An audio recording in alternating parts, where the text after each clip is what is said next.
हरे कृष्णा। आइए सब मिलकर प्रार्थना करते हैं।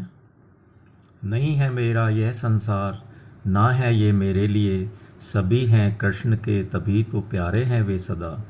मेरे तो हैं कृष्ण केवल दूसरा न कोई, जैसा भी हूँ उन्हीं का हूँ, शरण में हूँ उनकी सदा।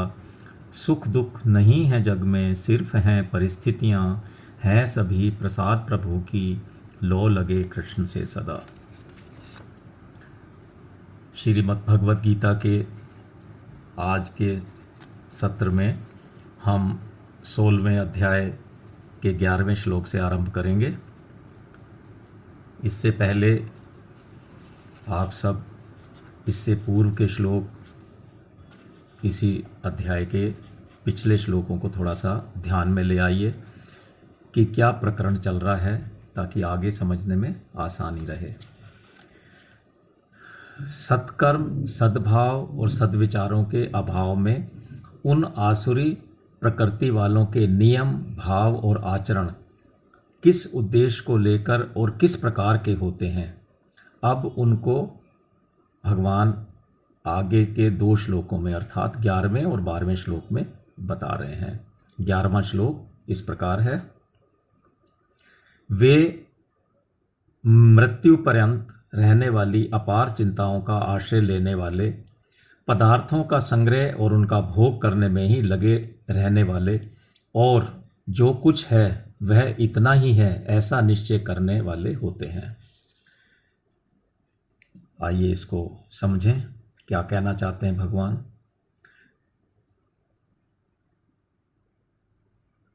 आसुरी संपदा वाले मनुष्यों में ऐसी चिंताएं रहती हैं जिनका कोई माप तोल नहीं होता। जब तक प्रलय अर्थात मौत नहीं आती तब तक उनकी चिंताएं मिटती ही नहीं। ऐसे प्रलय तक रहने वाली चिंताओं का फल भी प्रलय ही प्रलय अर्थात बार बार मरना और जीना होता है। चिंता के 2 विषय होते हैं, एक पारमार्थिक और दूसरा सांसारिक। मेरा कल्याण, मेरा उद्धार कैसे हो, परब्रह्म परमात्मा का निश्चय कैसे हो। इस प्रकार जिनको पारमार्थिक चिंता होती है वे श्रेष्ठ प्रकार की चिंता है, और वे श्रेष्ठ होते हैं जिनको इस प्रकार की चिंता होती है। लेकिन आसुरी संपदा वालों को ऐसी चिंता नहीं होती। इसके विपरीत उनमें सांसारिक चिंताओं का भंडार होता है, और वे सांसारिक चिंताओं के आश्रित रहते हैं कि हम कैसे जिएंगे, अपना जीवन निर्वाह कैसे करेंगे, हमारे बिना बड़े बूढ़े किसके आश्रित होंगे, हमारा मान आदर प्रतिष्ठा इज्जत प्रसिद्धि आदि नाम कैसे बने रहेंगे, बाद में मरने के बाद हमारे बाल बच्चों की क्या दशा होगी, मर जाएंगे तो धन संपत्ति ज़मीन जायदाद का क्या होगा, धन के बिना हमारा काम कैसे चलेगा, धन के बिना मकान की मरम्मत कैसे होगी। इस प्रकार अभी और मरने के बाद भी उनको चिंताएं हैं, मतलब कि उसके बाद भी क्या होगा।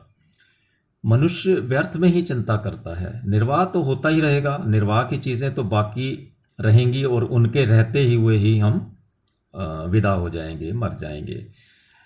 अपने पास एक लंगोटी रखने वाले विरक्त से विरक्त भी फटी लंगोटी और फटे हाल में रह लेता है। ऐसे ही सभी व्यक्ति वस्तु आदि के रहते हुए भी रहते हैं, और उसके बाद सब चीज़ों को छोड़कर यहाँ से चले जाते हैं। यह नियम नहीं है कि धन पास में होने से आदमी मरता न हो। धन पास में रहते रहते ही मनुष्य मर जाता है, और धन फिर यहीं पड़ा रह जाता है, पीछे ही रह जाता है, काम में ही नहीं आता। एक उदाहरण से समझें इस बात को। एक बहुत बड़ा धनी आदमी था। उसने तिजोरी की तरह लोहे का एक मजबूत मकान बना रखा था, जिसमें बहुत रत्न हीरे जवाहरात रखे हुए थे। उस मकान का दरवाज़ा ऐसा बना हुआ था कि जो बंद होने पर चाबी के बिना खुलता ही नहीं था। एक बार वह धनी आदमी कई बार चाबी छोड़कर और मकान के भीतर चला गया। चाबी भूल गया, उसने भूल से दरवाज़ा बंद कर लिया। अब चाबी के बिना दरवाज़ा खुलने से रहा अर्थात चाबी के बिना दरवाज़ा नहीं खुल सकता था। अन्न जल हवा के अभाव में मरते हुए उसने लिखा कि इतनी धन संपत्ति आज मेरे पास रहते हुए भी मैं मर रहा हूँ, क्योंकि मुझे भीतर अन्न जल नहीं मिल रहा है, हवा भी नहीं मिल रही है। ऐसे ही खाद्य पदार्थों के रहने से भी वो नहीं मरेगा, ऐसा तो कोई नियम नहीं है। भोगों के पास में होते हुए भी ऐसे ही मरेगा। जैसे पेट आदि में रोग लग जाने पर वैद्य डॉक्टर उसको अन्न पास में होते हुए भी अन्न खाने को मना कर देते हैं, इसी प्रकार मरना हो तो पदार्थों के रहते हुए भी मनुष्य मर जाता है, ऐसा नहीं कि केवल भूख के कारण ही मरता है। अतः जीवन निर्वाह चीज़ों के अधीन नहीं है, परंतु इस तत्व को आसुरी प्रकृति वाले मनुष्य नहीं समझ सकते। वे तो यही समझते हैं कि हम चिंता करते रहते हैं, कामना करते हैं, विचार करते हैं, मेहनत करते हैं, तभी तो ये चीज़ें हमें मिलती हैं। यदि ऐसा ना करें तो भूखों मरना पड़े। जो मनुष्य धन आदि पदार्थों का उपभोग करने के परायण हैं, उनके अधीन हैं, उनकी तो हरदम यही इच्छा रहती है कि सुख सामग्री का खूब संग्रह कर लें और भोग लें। उनको तो भोगों के लिए धन चाहिए, संसार में बड़ा बनने के लिए धन चाहिए, सुख आराम स्वाद शौकीनी आदि के लिए भी धन चाहिए। कहने का आशय है कि उनके लिए भोगों से बढ़कर और कुछ है ही नहीं।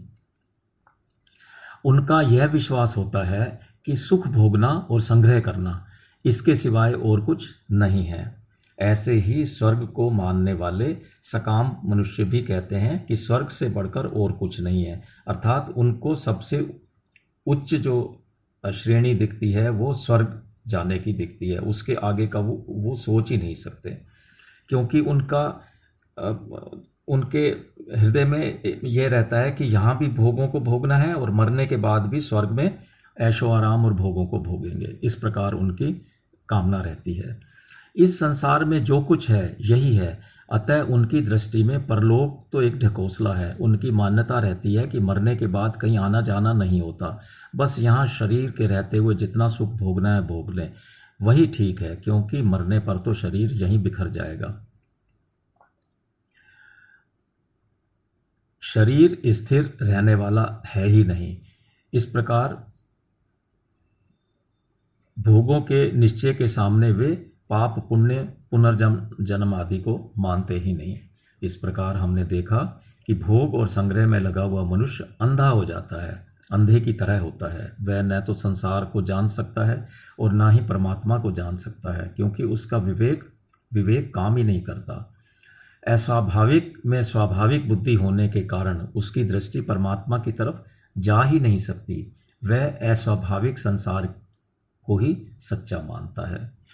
इस प्रकार हमने 12वें श्लोक को समझने का प्रयास किया। अब हम आगे बढ़ रहे हैं, 11वें श्लोक, क्षमा कीजिए। अभी हमने 11वें श्लोक को समझा, अब हम 12वें श्लोक की तरफ बढ़ रहे हैं। वस्तुएं विनाशी हैं और हम अविनाशी हैं, फिर पूर्ति कैसे हो? नाशवान के द्वारा अविनाशी की पूर्ति कैसे हो सकती है? इस विषय में अब भगवान 12वें श्लोक में बताने जा रहे हैं। 12वां श्लोक इस प्रकार है। वे आशा की सैकड़ों फांसियों से बंधे हुए मनुष्य काम क्रोध के परायण होकर पदार्थों का भोग करने के लिए अन्यायपूर्वक धन संचय करने की चेष्टा करते रहते हैं। भगवान अर्जुन से कह रहे हैं इस विषय में, आसुरी संपत्ति वाले मनुष्य आशा रूपी सैकड़ों पाशों में बंधे हुए रहते हैं, अर्थात उनको इतना धन हो जाएगा, इतना मान हो जाएगा, शरीर में निरोगता आ जाएगी आदि सैकड़ों आशाओं की फांसियां लगी रहती हैं, बंधन लगे रहते हैं। आशा की फांसी से बंधे हुए मनुष्य के पास लाखों करोड़ों रुपए हो जाएं तो भी उनका मंगतापन या भूख नहीं मिटती।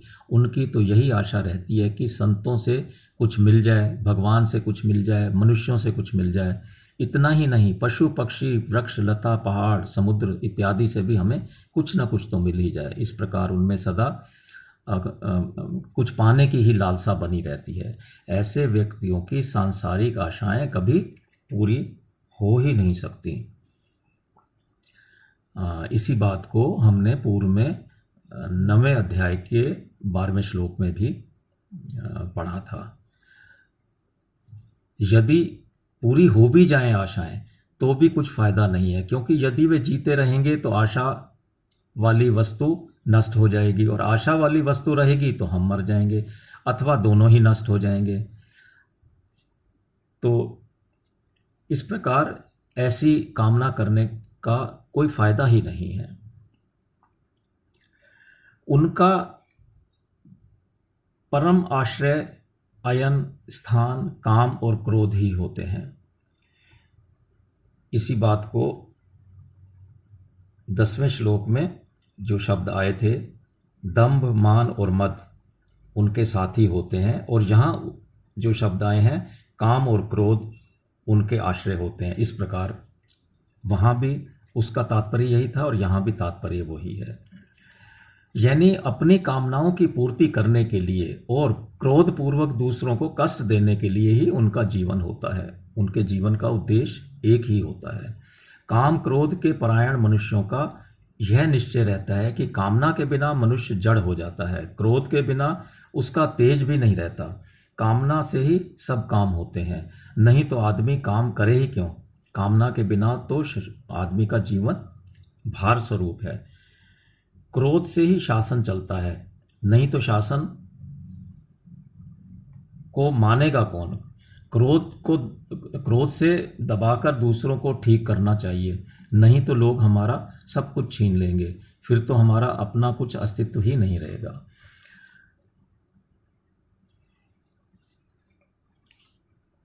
श्लोक में भगवान ने जो कहा था, अन्यायपूर्वक धन संचय करने की चेष्टा करते हैं, तो इसको समझते हैं थोड़ा सा। आसुरी प्रकृति वाले मनुष्यों का उद्देश्य धन संग्रह करना और विषयों का भोग करना होता है। इस उद्देश्य की पूर्ति के लिए वे कुछ भी कर सकते हैं। बेईमानी, धोखेबाजी, विश्वासघात, टैक्स इत्यादि की चोरी, दूसरों का हक मारना, मंदिर, बालक, विधवा आदि का धन दबाकर और इस तरह अनेक अन्याय पाप करने के धन संचय, इस प्रकार के अनेक अन्य पाप करके वो धन संचय करना चाहते हैं। कारण कि उनके मन में एक बात गहराई से बैठी रहती है कि आजकल के ज़माने में ईमानदारी से, न्याय से कभी कोई धनी हो ही नहीं सकता। ये जितने भी धनी हुए हैं ये सब अन्याय, चोरी और धोखेबाजी करके ही हुए हैं।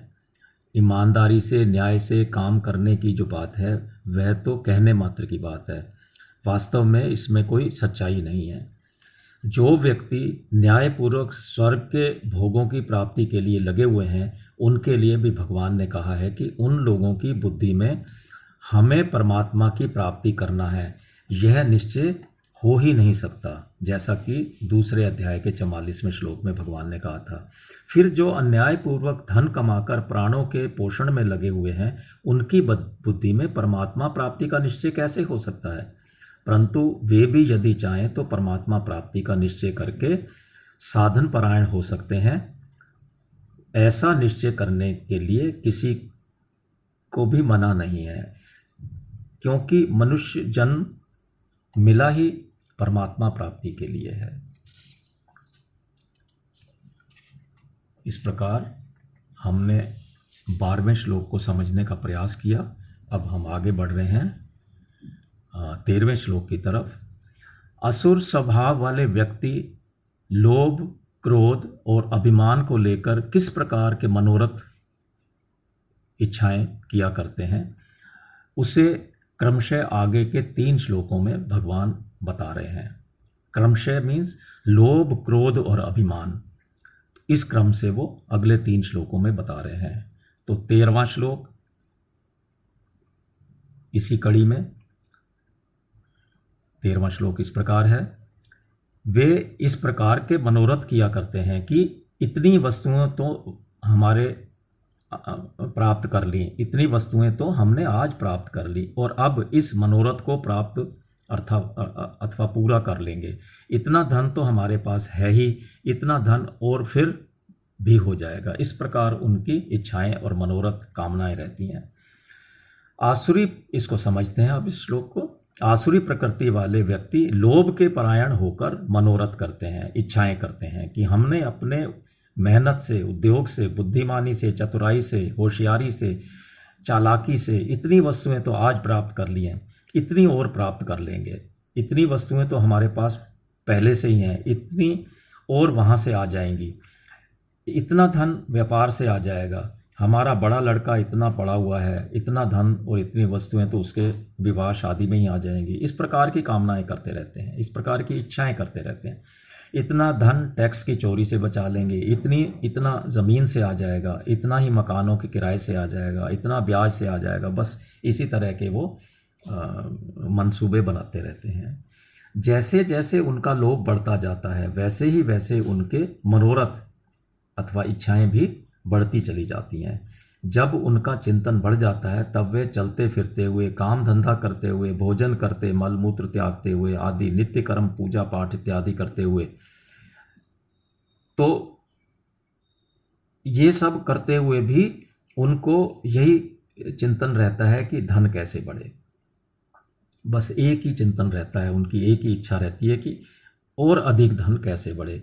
उनको यह याद ही नहीं रहता कि हम बूढ़े हो जाएंगे तो इस सामग्री का करेंगे क्या, मरते समय यह सामग्री हमारे किस काम आएगी, अंत में इस संपत्ति का मालिक कौन होगा। क्योंकि इस तरह के जिन घरों में इस तरह का धन आता है तो उनके बेटे भी किस तरह के होंगे आप स्वयं समझ सकते हैं। तो लोभ के कारण मुझे बेटा बेटी से डरना पड़ता है, कहीं ये मुझे मार न दें, और नौकरों से भी डरना पड़ता है कि कहीं ये कुछ अनर्थ ना कर दें। तो इस प्रकार का भय भी उन लोगों में बना रहता है। इस प्रकार हमने 13वें श्लोक का आशय समझा। जिस प्रकार भगवान ने कहा था कि लोभ, क्रोध और अभिमान को लेकर 3 श्लोक बताएंगे, तो ये लोभ की बात आ गई इसमें। इसके बाद जो 14वां श्लोक है उसका विषय वस्तु इसी क्रम में क्रोध है। तो 14वां श्लोक देखते हैं। 14वां श्लोक इस प्रकार है, वह शत्रु तो हमारे द्वारा मारा गया और उन दूसरे शत्रुओं को भी हम मार डालेंगे। हम ईश्वर सर्व समर्थ हैं, हम ईश्वर हैं, ऐसा उनका होता है। हम ईश्वर हैं मीन्स सर्व समर्थ हैं, हम भोग भोगने वाले हैं, हम सिद्ध हैं, हम बड़े बलवान और सुखी हैं। इस प्रकार के उनके विचार होते हैं। आसुरी इसको समझने का प्रयास करते हैं। इस श्लोक को भगवान कह रहे हैं अर्जुन से, आसुरी संपदा वाले व्यक्ति क्रोध के परायण होकर इस प्रकार की इच्छाएं करते हैं, इस प्रकार के मनोरथ करते हैं। वह हमारे विपरीत चलता था, हमारे साथ वैर रखता था, उसको तो हमने मार दिया। दूसरे जो भी हमारे विपरीत चलते हैं, हमारे साथ वैर रखते हैं, उनका हमारा अनिष्ट सोचते हैं, उनको भी हम मज़ा चखा देंगे, मार डालेंगे। इस प्रकार उनके इच्छाएं होती हैं। हम धन, बल, बुद्धि आदि में सबसे अधिक समर्थ हैं, हमारे पास क्या नहीं है, हमारी बराबरी कोई कर ही नहीं सकता। हम भोग भोगने वाले हैं, हमारे पास स्त्री, मकान, धन, दौलत, कार इत्यादि सब भोग सामग्री बहुलता से है, हम सब तरह से सिद्ध हैं। इस प्रकार उनके विचार होते हैं। उन्हें अपने हारने की बात तो याद ही नहीं रहती कि हमारे साथ भी कभी कोई इस तरह का व्यवहार कर सकता है, पर अभिमान की बातें उन्हें याद रहती हैं। हमारे पास कितना सुख आराम है, हमारे समान कोई सुखी है ही नहीं इस संसार में। असुर स्वभाव वाले मनुष्यों में हम सुखी हैं, यह केवल एक अभिमान होता है, वास्तव में वे सुखी नहीं होते। सुखी वास्तव में वही है जिस पर अनुकूलता प्रतिकूलता का असर नहीं पड़ता, जैसा कि 5वें अध्याय के 23वें श्लोक में भगवान ने बताया था। आसुर स्वभाव वाले मनुष्यों के पास काम और क्रोध का ही बल होता है। वे नाशवान के संबंध से अपने को बलवान समझते हैं।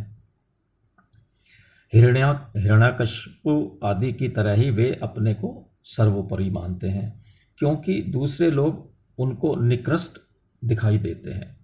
इस प्रकार 14वें श्लोक को समझने का प्रयास किया हमने। अब हम इसी कड़ी में जो अंतिम स्वभाव बताया है भगवान ने, लोभ, क्रोध के बाद अभिमान, तो इस अभिमान को लेकर 15वां श्लोक है। 15वें श्लोक को आप देखते हैं, इसमें भगवान क्या कहना चाहते हैं, क्या बताना चाह रहे हैं हम लोगों को। 15वां श्लोक इस प्रकार है, हम धनवान हैं, बहुत से मनुष्य हमारे पास हैं, हमारे समान दूसरा कौन है। हम खूब यज्ञ करेंगे, दान देंगे और मौज करेंगे। इस तरह वे अज्ञान से मोहित रहते हैं। आइए इसको समझें। आसुर स्वभाव वाले व्यक्ति अभिमान के अधीन होकर इस प्रकार की इच्छा करते हैं। किस प्रकार की? जैसा कि श्लोक में बताया है। आइए समझते हैं उसको। हमारे पास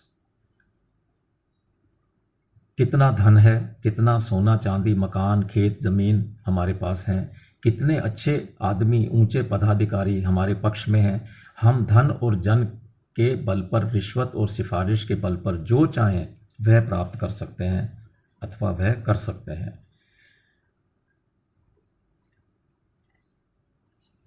हम ऐसे ऐसे यज्ञ करेंगे, ऐसा दान देंगे कि सबको पीछे छोड़ देंगे। ऐसा यज्ञ, ऐसा दान कभी किसी ने किया ही नहीं होगा। थोड़ा सा यज्ञ करने से, थोड़ा सा दान देने से, थोड़े से ब्राह्मणों को भोजन कराने आदि से क्या होता है।